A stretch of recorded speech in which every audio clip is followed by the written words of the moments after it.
അങ്ങനെ മാമ്പഴക്കാലം വീണ്ടും എത്തിയിട്ടോ.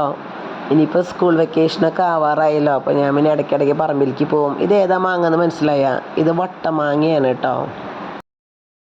നമ്മുടെ പറമ്പിലതേ അടുത്ത മാങ്ങ കേട്ടാ ഉണ്ടായി കിടക്കണുണ്ട. എന്തൊരു രസമല്ലേ ഇങ്ങനെ മാങ്ങ ഉണ്ടായി കിടക്കണ കാണാൻ തന്നെ.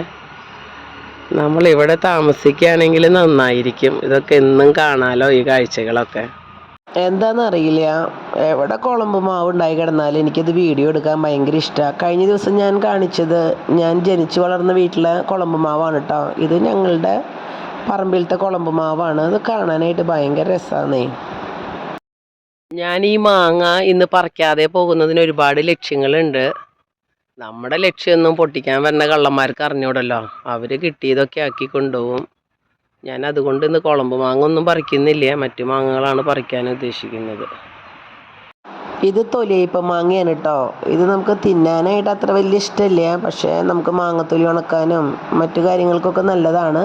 അപ്പോൾ ഇത് വലിയ മാവാണ്, പൊട്ടിക്കാനൊക്കെ ഭയങ്കര ബുദ്ധിമുട്ടാണ്. അപ്പോൾ ഇതെല്ലാ വർഷവും നമ്മൾ വിൽക്കുകയാണ് ചെയ്യുക.